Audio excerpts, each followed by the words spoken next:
रसूलुल्लाह व अला आलिका व अस्हाबिका या सय्यदी या हबीबल्लाह अस्सलातु वस्सलामु अलैका या सय्यदी या नबीयल्लाह व अला आलिका व अस्हाबिका या सय्यदी या रहमतल लिल आलमीन या साहिबल जमाली व या सय्यिदल बशर मिन वजहिकल मुनीरी लक़द नुव्विरल क़मर ला युमकिनु सना कमा कान हक़्क़ुहु बाद अज़ खुदा बुज़ुर्ग तू ही किस्सा मुख्तसर। वही ला मकां के मकी हुए सरे अर्श तख्त नशी हुए, वही ला मकां के मकी हुए सरे अर्श तख्त नशी हुए। वो नबी है जिसके हैं ये मकां, वो खुदा है जिसका मकां नहीं।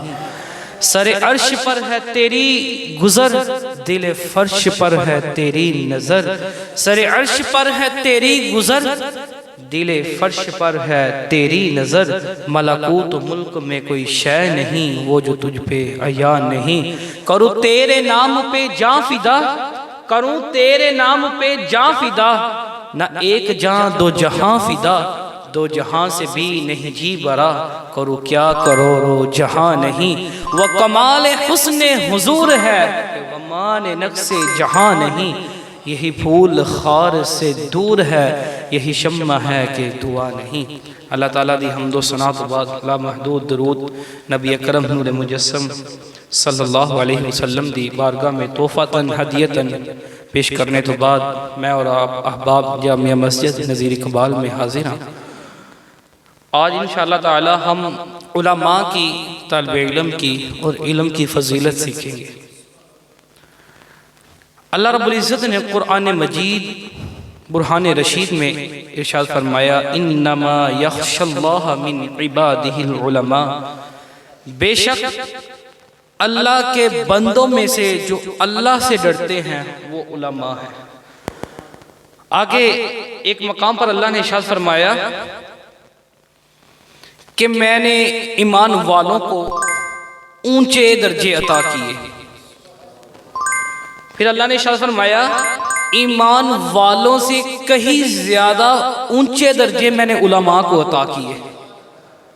अगर आप देखें ना तो आम लोगों में ईमान वाले जो होंगे उनका दर्जा भी ज्यादा होगा, और अगर ईमान वालों में देखें तो उलमा का दर्जा ज्यादा होगा। अल्लाह अकबर कबीरा। और हुजूर सल्लल्लाहु ने हुक्म दिया, आपने इरशाद फरमाया अकरिमुल उलमा व वक़्क़िरूहुम। फरमाया मेरे उम्मतियों दीन के उलमा की इज्जत करना और इनकी ताज़ीम करना। और आगे नबी अकरम सल्लल्लाहु अलैहि वसल्लम ने इरशाद फरमाया जब क़यामत का दिन होगा, एक पलड़े के ऊपर शुहदा का खून जो अल्लाह की राह में शहीद हुए, एक पलड़े के ऊपर उनका खून रखा जाएगा, और दूसरे पलड़े के ऊपर उलमा के इस्तेमाल में यानी लिखी हुई जो स्याही है उसको रखा जाएगा। शुहदा के खून से ज्यादा वजनी उलमा की स्याही होगी। यार इतनी मकाम, इतना मकाम, इतनी फजीलत, अल्लाह अकबर कबीरा। यार अगर देखा जाए ना कि शुहदा के जो खून है वो सबसे आला है क्योंकि वो अल्लाह की राह में शहीद हुए। देखा जाए तो शुहदा का खून उनकी चीजों में से सबसे आला है। और देखा जाए उलमा की स्याही को, इनकी स्याही हर चीज से अदना से भी अदना है। यार जब अदना चीज अगर शुहदा के खून से ज्यादा वजनी है तो आलिम के इल्म का अंदाजा कैसे लगाया जा सकता है। इतना मकाम आलम दीन का, इतना मकाम इल्म का। फिर आप अंदाजा फरमाएं, इल्म एक ऐसी फजीलत है जो उलमा के दुश्मन है वो भी जाहिल कहलवाना पसंद नहीं करते। आलिम की जगह अपोजिट जो लफ्ज है ना मुतजाद, वो होता है जाहिल। आलिम का मुतजाद जाहिल होता है। यार अगर आप आलिम नहीं है तो फिर जाहिल है। तो जो उलमा के दुश्मन है वो भी अपने आप को जाहिल कहलवाना पसंद नहीं करते और उलमा के बारे में बुरा भला कहते रहते हैं। और बंदा उनसे पूछे अगर आप आलिम नहीं, इतनी फजीलत नहीं, या आलिम की इतनी फजीलत नहीं बयान की गई, तो फिर आप अपने आप को आलिम ना बनवाएं, जाहिल बनवा लें। अल्लाह कबीरा। आप देखिए इल्म की फजीलत अल्लाह रब्बुल इज़्ज़त के नबी ने इरशाद फरमाई, आपने इरशाद फरमाया कि जो आलिम होता है ना, वो 14वीं रात के जब चांद चमक रहा होता है ना, जिस तरह तारों में चांद चमक रहा होता है ना, इस तरह आलिम भी उम्मत में चमक रहे होंगे। ये आलिम की फजीलत हुज़ूर सल्लल्लाहु अलैहि वसल्लम ने इरशाद फरमाई। अक़ल सलाम का इल्म का अंदाज़ा नहीं हम लगा सकते जितना इल्म अल्लाह ने हुज़ूर सल्लल्लाहु अलैहि वसल्लम को अता किया। अब इस बात से आपने खुद फैसला करना है, मैं आपको बात बता देता हूँ। अब देखिए इल्म की फजीलत कितनी है। हमारे नबी ने इरशाद फरमाया कि जितना इल्म मुझ मोहम्मद को अता किया गया किसी को नहीं अता किया गया, यानी अगलों का भी पिछलों का भी सबका इल्म मिलाकर मुझे अता किया गया है, और मोहम्मद का इल्म तो अगले पिछलों को मिलाकर भी सबसे ज्यादा है। फिर आगे देखिए कुरान क्या कहता है। कुरान में आता है वक़ुर रब्बी ज़िदनी इल्मा, ऐ मेरे महबूब आप मेरी बारगाह में फिर अर्ज कीजिए। क्या या अल्लाह क्या अर्ज करनी है? फरमाया रब्बी ज़िदनी इल्मा, है अल्लाह मेरे इल्म में इजाफा फरमा। यार नबी होकर ये दुआ कर रहा है, और नबी के इल्म का हम मुकाबला नहीं कर सकते। एक बात बताते हैं, हजरत अब्बास रज़ी अल्लाह ताला अन्हु जो हुज़ूर सल्लल्लाहु अलैहि वसल्लम के चचा हैं, आप कहते हैं कि चचा, आप कहते हैं कि मेरे भतीजे बेटे मोहम्मद, मैंने एक अजीबो गरीब वाकया देखा था। जब तू छोटा सा था ना, पंगूरे में था, तो जिस तरफ तेरे हाथ का इशारा जाता था या जिस तरफ तेरी नजर जाती थी, चांद भी उसी तरफ चला जाता था। गोया के चांद तेरा खिलौना है, गोया के चांद तेरा खिलौना है। जिस तरफ तेरी उंगली का इशारा जा रहा है, जिस तरफ तेरी नजर जा रही है, चांद भी उसी तरफ जा रहा है। तो हुज़ूर सल्लल्लाहु अलैहि वसल्लम ने इरशाद फरमाया, क्या मेरे चचा जान, मैं इससे भी अजीबो गरीब आपको बात ना बताऊं? चचा जान कहने लगे क्यों नहीं मेरे भतीजे, ए मोहम्मद सल्लल्लाहु अलैहि वसल्लम आप बताइए। तो हुज़ूर सल्लल्लाहु अलैहि वसल्लम ने इरशाद फरमाया, ए मेरे चचा जान, जब मैं अपनी माँ के पेट के अंदर था ना, शिकमे मादर के अंदर था, तब लोहे कलम के ऊपर जो अल्लाह तकदीरें लिख रहा था ना, मैं उनके लिखने की आवाज भी सुन रहा था। और यार जिस नबी के इल्म का आलम ये है कि वो लोहे महफूज की तकदीरें भी देख ले और उनकी आवाजें भी सुन ले, उस नबी के इल्म का ये आलिम है, तो फिर बताइए वो नबी होकर ये दुआ करता है वक़ुर रब्बी ज़िदनी इल्मा, या अल्लाह मेरे इल्म में इजाफा फरमा। यार हैरान वाली बात है, जो भी इल्म सिखाए, तकसीम करे, अता करे, हमारे नबी शाह फरमाते हैं ना कि मुझे अल्लाह अता करता है तो मैं आगे तकसीम करता हूँ। तो हैरान वाली इसमें यह बात है कि जो नबी इल्म अता करता है, देता है, अपनी उम्मत को तकसीम करता है, उस नबी की उम्मत इल्म के करीब ही नहीं आती। इल्म की तो इतनी फजीलत बयान की जा रही है, लेकिन उस नबी की उम्मत इल्म के करीब ही नहीं आ रही। और याद रखिए नबी अकरम सल्लल्लाहु अलैहि वसल्लम का फरमान, आपने इरशाद फरमाया क़यामत का दिन होगा, आलिम आएगा, आबिद आएगा। तवज्जो से इस्तेमाल फरमाइए, क़यामत का दिन होगा, आलिम आएगा, आबिद आएगा। आबिद से कहा जाएगा कि तू जन्नत में चला जा, तू गुजर जा, तू जन्नत में चला जा। और आलिम से कहा जाएगा तू रुक जा। पता है क्यों रोका जाएगा?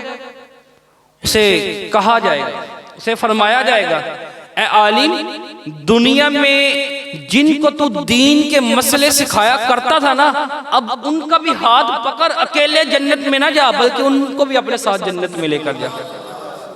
और यार जिनको उलमा ये मसले सिखाते हैं, क़यामत के दिन अल्लाह रोक कर इनको कहेगा कि जिनको मसले सिखाए हैं अब उनको भी जन्नत में साथ ले जा। तो फिर हम क्यों नहीं उलमा के पास बैठते, उनकी मजलिसों में बैठते, उनकी नशिस्तों में बैठते, उनके पास बैठते कि कुछ ना कुछ इल्म का हमें भी हिस्सा अता किया जाए। यार एक बात कहनी है कि मौला अली शाह फरमाते हैं कि अल्लाह ने इल्म के 10 हिस्से पैदा किए, 10 हिस्सों में से 9 हिस्से मुझे अली को अता किए और एक हिस्सा पूरी उम्मत में तकसीम किया। यार फिर इस जुमले को कहने दीजिए ना, जिस नबी के उम्मती का ये आलम है कि वो दुनिया में बैठकर ये ऐलान कर सकता है कि यार मुझे दुनिया के रास्ते भी पूछ सकते हो, आसमानी भी रास्ते पूछ सकते हो। जिस नबी के उम्मती का ये आलम है, उस नबी का आलम क्या होगा, उस नबी के इल्म का आलम क्या होगा। इसलिए कहते हैं ना, ये शान है खिदमतगारों की, सरकार का आलम क्या होगा। अल्लाह अकबर कबीरा, बड़ी इज्जत है यार इल्म दीन की जो इल्म हासिल करता है। अल्लाह कबीरा, अल्लाह अकबर कबीरा। नबी अकरम सल्लल्लाहु अलैहि वसल्लम ने इरशाद फरमाया हदीस मुबारक, आप इरशाद फरमाते हैं अन्नासु कुल्लुहुम मौता इल्लल आलिमून। सरकार ने फरमाया सारी दुनिया मुर्दा है। नबी फरमा रहे हैं, क्या फरमाते हैं, सारी दुनिया मुर्दा है इल्लल आलिमून, जो जिंदा है वो है जिसके दिल में इल्म का नूर है। जिंदा वही है जिसके दिल में नूर है, जिसके दिल में इल्म है, जिसके सीने में अल्लाह ने इल्म रखा है, वो जिंदा है। वरना ये चलती फिरती सारी लाशें। नबी का फरमान है, गुस्सा लगे तो नबी से पूछ सकते हैं। अल्लाह को फिर आगे इरशाद फरमाते हैं, इल्म जिंदगी है और जहालत मौत है। और जिनके सीने में इल्म है वो समझ लें कि अल्लाह ने मुझे जिंदगी अता की है। इस जिंदगी को समझ, हम लोग इस जिंदगी को समझते हैं कि ये जो गाड़ियां में फिरना, ये कोठियां बंगले गाड़े, ये इस तरह की चीजें, ये जिंदगी है। हुजूर सल्लल्लाहु अलैहि वसल्लम शाह फरमाते हैं ये नहीं जिंदगी। किस शख्स ने आपको कहा है कि नबी ये पैसा, ये दिरहमों दिनार, ये गाड़ियां, ये बंगले, ये इतने आलीशान महल छोड़ते हैं। अगर नबी कोई छोड़ कर जाते हैं तो वो अपना इल्म छोड़ कर जाते हैं, वो अपनी विरासत इल्म छोड़ कर जाते हैं। यार नबी की विरासत पैसा दिरहमों दिनार नहीं है, नबी की विरासत तो इल्म है जो हम सीखना चाहते ही नहीं। इसलिए मेरे आका दुनिया से तशरीफ ले गए। और मेरा ये कहने का जी तो नहीं करता आका दुनिया से तशरीफ ले गए, आका दुनिया से गए नहीं, बल्कि जहान ही तो बदला है, जहान बदला है, गए नहीं मेरे आका। इसमें एक बड़ी नुक्तेदार बात है, जो लोग ये नजरिया रखते हैं ना कि नबी चले गए, मार के मट्टी में मिल गए, अब नबी नहीं है, नहीं वो आपका दरूद सुनते, नहीं वो आपका सलाम सुनते, तो फिर उनसे हम भी पूछना चाहते हैं कि अरे भाई ये बता कि इस वक्त का हाकिम कौन है, ये बता इस वक्त का नबी कौन है, ये बता इस वक्त का रसूल कौन है। तो बताएगा वही नबी है, वही रसूल है। अरे जब वही नबी है, वही रसूल है, तो फिर कहता है कि वो नहीं है। और यार जो नहीं होता वो नबी कैसे होता है, जो होता है वही तो नबी होता है। अल्लाह का कबीरा, यार नबूवत जिनकी है वो नबी जिंदा है, रिसालत जिनकी है वो रसूल जिंदा है, और ये दौर जिनका है वो आका जिंदा है, ये खादिम जिनके हैं वो मालिक जिंदा है। फिर मैं एक जुमला कहना चाहता हूँ, दुनिया में अगर आज अल्लाह की रहमतें बरस रही हैं तो समझ लें रहमतुल लिल आलमीन जिंदा है। वो जिंदा है तो हम बचे हैं। तो हम ये नजरिया लेके बैठ के वो चले गए, वो ऐसे माज़अल्लाह, हमारे नबी तो जिंदा है। हुज़ूर सल्लल्लाहु अलैहि वसल्लम ने शाह फरमाया नबियों के जिस्मों को मट्टी नहीं खा सकती, अल्लाह ने उनके ऊपर हराम कर दिया कि नबियों के जिस्मों को मट्टी खाए। और आप इशारा फरमाते हैं कि जो जुमे के दिन मुझ मोहम्मद पर दुरूद पढ़ता है मैं अपने कानों के साथ खुद समाज करता हूं। यार फिर हम ये नजरिया रखें कि वो मुर्दा है माज़अल्लाह। अल्लाह अकबर कबीरा। आगे फरमाया इल्म नूर है, अंधेरे में ना जियो, इल्म जिंदगी है, मुर्दों वाली जिंदगी ना जियो। इसलिए इल्म हासिल करो, इल्म के बगैर बंदा जाहिल है यार, इल्म नहीं तो कुछ भी नहीं। नबी पाक अलैहिस्सलाम ने इरशाद फरमाया, हदीस मुबारक है, मिशकात शरीफ में भी आती है, आपने फरमाया आलिम बन, आलिम दीन बन। अगर ये नहीं बन सकता तो तालिब इल्म बन। अगर तू तालिब इल्म भी नहीं बन सकता फिर आलिम दीन की गुफ्तगू को सुना कर, समाज क्या कर क्या कह रहे। अगर तो आलिम दीन भी नहीं बन सकता, तालिब इल्म भी नहीं बन सकता, इनकी गुफ्तगू भी नहीं सुन सकता, तो फिर याद रख ले इनसे मोहब्बत किया कर। और आगे शाह फरमाते हैं कि पांचवी चीज ना करना, पहले बताया कि आलिम दीन बन, नहीं बन सकता तो तालिब इल्म बन, तालिब इल्म भी नहीं बन सकता तो आलिम दीन की गुफ्तगू को सुना कर, अगर सुन भी नहीं सकता तो इनसे मोहब्बत किया कर। आगे आका अलैहिस्सलाम फरमाते हैं पांचवी चीज ना करना, कहीं ऐसा ना हो तो गुमराही में चला जाए और तो कुफर की मौत मरे, तो ऐसा कह दे कि यार मुझे ये आलिम दीन अच्छे नहीं लगते, मुझे इनके मदारिस का माहौल अच्छा नहीं लगता, मुझे मसाजिद अच्छी नहीं लगती। अरे यार तू इनके फटे पुराने कपड़ों का ना देखा कर, बल्कि कि तू ये देखा कर इनको फजीलत कौन सा नबी दे रहा है। और हम समझते हैं कि ये आलिम दीन के जो फट्टे पुराने कपड़े, यार इसकी क्या ये क्या स्टेटस। अगर आलिम दीन का स्टेटस देखना है ना तो इनके जनाजों से देखा फिर पता चले। किसी वजीर का जनाजा देख लो और किसी अल्लाह के वली का जनाजा देख लो, अहले इल्म वाले का जनाजा देख लो, आपको खुद अंदाजा हो जाएगा। और दुनिया उनकी देख लो और इनकी देख लो कैसे गुजारते हैं। इतना इल्म की फजीलत इतनी बयान की गई है। हजरत अबू हुरैरा रदियल्लाहु ताला अन्हु, आप सहाबी रसूल हैं और एक दिन आप बहुत ही परेशान थे, गमगीन थे, हुजूर सल्लल्लाहु अलैहि वसल्लम की बारगाह में। और पता ये भी चलता है सहाबा को जब भी मुसीबत या कोई तकलीफ पेश आती थी वो दर मुस्तफ़ा पे जाते थे। अबू हुरैरा रदियल्लाहु ताला अन्हु जब आए तो हुजूर सल्लल्लाहु अलैहि वसल्लम ने उनसे पूछा, अबू हुरैरा खैर तो है, आज बड़ा परेशान है, बड़ा गमगीन है। तो अबू हुरैरा रदियल्लाहु ताला अन्हु कहने लगे, या रसूलल्लाह सल्लल्लाहु अलैहि वसल्लम, मैं आपकी महफिलों में बैठता हूँ, आपकी हदीसें सुनता हूँ, कुरान सुनता हूँ, मैं याद करने की कोशिश करता हूँ लेकिन याद नहीं हो पाता, भूल जाता हूँ। नजर करम फरमाइए, कोई फजल फरमाइए मेरे ऊपर। मैं ना तजारत करता हूँ ना कोई काम करता हूँ, सिर्फ आपकी महफिलों में बैठता हूँ और आपके चेहरे को तकता रहता हूँ और हदीसें समाज फरमाता रहता हूँ, लेकिन हदीसें नहीं मुझे याद हो रही। हुज़ूर सल्लल्लाहु अलैहि वसल्लम ने इरशाद फरमाया, है सहाबा आगे आओ, चादर फैलाओ। अपनी चादर दी, उन्होंने नीचे बिछाई तो हुज़ूर सल्लल्लाहु अलैहि वसल्लम ने यूं लब चादर में रखा, चादर में रखकर अबू हुरैरा से फरमाया, ए अबू हुरैरा अब इस चादर को पकड़ और लपेट कर सीने से लगा ले। अब कोई जाहिल ही होगा, अगर वो सहाबी ना होता तो कहता ये क्या खाली हाथ और ऐसे किए और बार के झोली में रख दिए और मुझे कह रहे हैं कि सीने से लगा ले। अब कोई जाहिल ही होगा ये जो ये कहेगा नबी के हाथ खाली, उसे नजर तो नहीं आ रहा, लेकिन अबू हुरैरा का अकीदा देखिए, कुछ भी नहीं नजर आ रहा, लेकिन अकीदा कैसा है, यूं किया, चादर में रखा, चादर लपेटी, सीने से लगा ली। और अबू हुरैरा फरमाते हैं, कसम है मुझे उस रब की, जब से मैंने सीने से चादर लगाई है मेरा हाफजा इतना कवी हो गया, कोई शख्स मुझे बुलाना भी चाहता है तो मैं भूल नहीं सकता।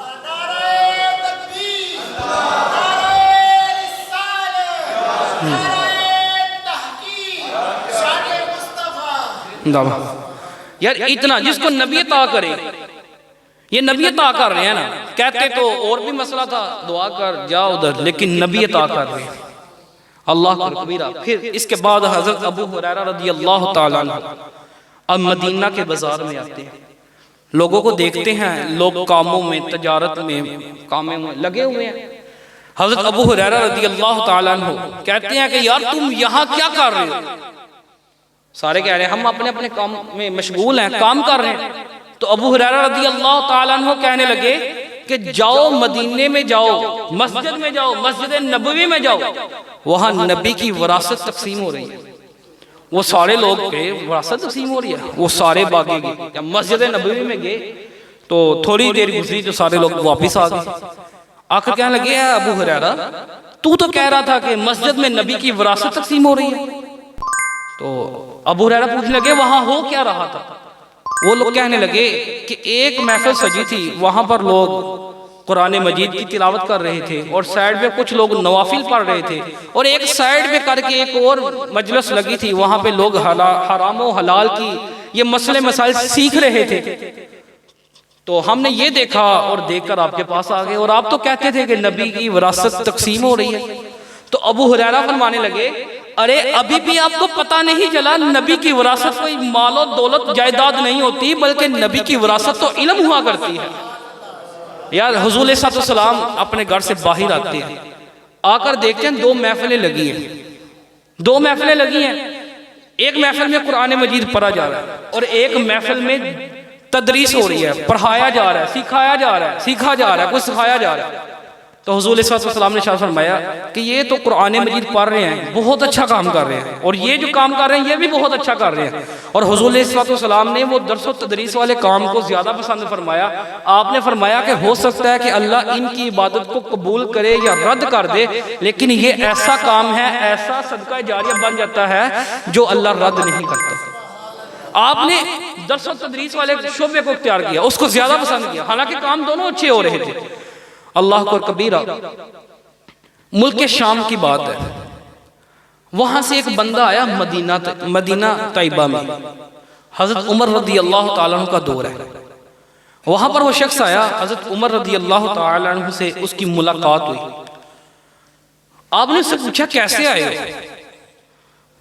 वो शख्स कहने लगा कि मैं शाम से आया हूं। किस काम के लिए आए? फरमाया दुआए कुनूत नहीं आती, वो सीखने आया हूं। यार दुआए कुनूत शाम कहाँ, मदीना कहाँ? तो क्या कह रहे हैं कि दुआए कुनूत नहीं आती, दुआए कुनूत सीखने आए हूं। और यार आज हम अपने ऊपर गौर करें कि करीब करीब हमारी मसाजिद है, इतनी बाईपास से शुरू हो शहर तक जाए इतनी मसाजिद है, लेकिन आज तक हम क्या कहते हैं काम ही चला रहे हैं। अभी भी कुछ लोग ऐसे हैं जिनको दुआए कुनूत नहीं आती, वो कह देते हैं यार कुल अल्लाह से काम चल जाएगा, यार इससे काम चलेगा। और यार अब आपके हाल पे हम क्या कर सकते हैं? जो मुल्क ला इलाहा इल्लल्लाह मुहम्मदुर रसूलुल्लाह के नाम पे बना है, तो इस्लाम के नाम पे बने हुए मुल्क में पैदा होकर तुझे नमाज नहीं आती, तुझे दुआए कुनूत नहीं आती, तुझे ये नहीं आता। और वो सहाबी रसूल का इश्क देखो, मुल्क शाम से उठे मदीना तैयबा में चले गए। हजरत उमर से मिले, जब हजरत उमर से मिले तो उन्हें कहा कि किस काम के लिए आए हो? फरमाने लगे कि मैं तो दुआए कुनूत सीखने आया हूँ। जब इतनी सी बात हजरत उमर ने सुनी ना, तो हजरत उमर रदी अल्लाह ताला की आंखों से आंसू जारी हो गए, खुशी से आंसू। यार सहाबी इतनी दूर से आया है, खुशी के आंसू, अल्लाह को कबीरा। और हजरत उमर रदी अल्लाह ताला अन्हु आप इरशाद फरमाते हैं कि यार मैं तेरी गवाही देता हूँ। वो पूछने लगा कैसी गवाही देते हो? तो हजरत उमर कहने लगे कि यार मैं तेरी गवाही देता हूँ, तुझे जहन्नम की आग हाथ भी नहीं लगा सकती, तुझे जहन्नम की आग छू भी नहीं सकती। तू मोहम्मद के दीन से इतनी मोहब्बत करता है, तू मोहम्मद के दीन से इतना प्यार करता है, तो शाम को छोड़कर मदीना में आ गया है। मैं तेरी गवाही देता हूँ, मैं उमर होकर तेरी गवाही देता हूँ, तुझे जहन्नम की आग नहीं छू सकती। फिर आगे इरशाद फरमाते हैं, मेरे पाक नबी ने इरशाद फरमाया जो बंदा किसी आलिम से, अब देखिए आगे हदीस बार का भी हवाला भी साथ देते हैं, फरमाते हैं कि जो बंदा किसी आलिम से मसला पूछने के लिए उसके घर जाता है या उसकी नशिस्त पर जाता है, उसके पास जाता है, अल्लाह हर कदम के बदले एक जन्नत में शहर अता करता है। और यार तुम जो भी हो, जहां से भी आए हो, ये 7 वाला घर, उस वहां घर, जहां पर भी घर हो, एक कदम के बदले अल्लाह तुझे जन्नत में एक शहर अता कर रहा है। और यार क्या ये नबी की शान है जो हमें शाने दे रहा है, जो उलमा को शाने दे रहा है इस चीज की। और हम कहते हैं मौलवी बख्शे गए, त्यासी बख्शे जावांगे। अरे यार इस बात को सोचो, जो उलमा की तरफ जाता है एक कदम, उसको एक कदम के बदले जन्नत में एक शहर मिलता है। और जिसके पास तुम जा रहे हो, क्या अल्लाह ने उसके लिए कोई जगह नहीं रखी? क्या जन्नत में कोई मकाम नहीं उलमा का? अल्लाह अकबर कबीरा। तो कायनात के बदबख्त ही हैं वो इंसान जो दीन के खादिम का अदब नहीं करते। तो इधर हुजूर सल्लल्लाहु अलैहि वसल्लम क्या फरमा रहे? उलमा की कदर करो, इनकी इज्जत करो। आगे नबी पाक अलैहि सल्लम ने फरमाया क़यामत का दिन होगा, अल्लाह जब मखलूक का फैसला फरमाएगा तो उलमा को फरमाएगा कि इधर ठहरो जरा भी। अल्लाह शाह फरमाएगा कि मैंने तुझको इल्म क्यों दिया था, पता है तुझे? उलमा से क्या फरमाएगा कि पता तुझे मैंने तुझे इल्म क्यों दिया था? वो कहने लगे कि या अल्लाह तुझे ज्यादा बेहतर है, तू रब है, हमारा मालिक है। तो अल्लाह फरमाएगा अगर तुझे मैंने जलील ही करना होता तो तुझे मैं इल्म क्यों अता करता? अगर तुम लोगों को मैंने जलील करना होता तो तुम लोगों को मैं इल्म ही क्यों अता करता? जो तुझे मैंने इल्म अता किया तूने अपने सीनों में रखा, इसके सबब से मैंने तुझे जन्नत अता की। यार ये उलमा की शान है, हम उलमा की शान को समझ ही नहीं रहे। हज़रत अबू दरदा रज़ी अल्लाह ताला अन्हु आप इरशाद फरमाते हैं कि इल्म की तलाश के लिए मैं मुल्क शाम में गया, एक शख्स था वहां पे जिसके पास एक हदीस थी।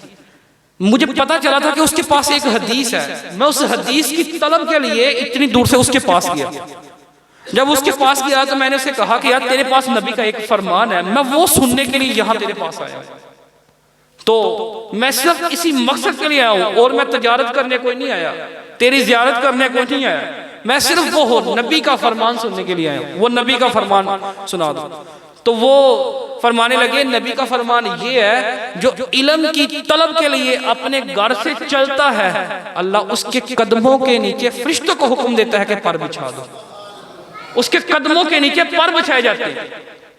फिर आगे शाह फरमाते हैं कि दुनिया की हर मखलूक, आसमानी भी, जमीनी भी, मछलियां भी, हत्ता के चूंटियां भी उसके लिए दुआएं मग़फ़िरत करती हैं, या अल्लाह इसको बख्श दे। और यार हमें आज इस चीज की जरूरत है कि इल्म हासिल करें, इल्म के लिए अपने घरों से निकले। आज यही बताया जा रहा था, एक खत्म पाक में गए थे, वहां पर भी यही बयान किया जा रहा था कि यार मस्जिद में भी हमने आना होता है, खत्म पाक में भी बैठना होता है। तो हम ये सोच लेकर बैठते हैं कि यार मैं ना क्या खत्म में, तो वो पता नहीं क्या कहेगा। मैं छोटा भाई हूँ, मैंने जाना है, मेरा जरूरी है। मस्जिद में जुम्मा ना पढ़ने गया तो घर वाले कहेंगे तू तो एनजी हो गया, तू तो जुम्मा भी नहीं पढ़ता। तो लोग क्या कहेंगे?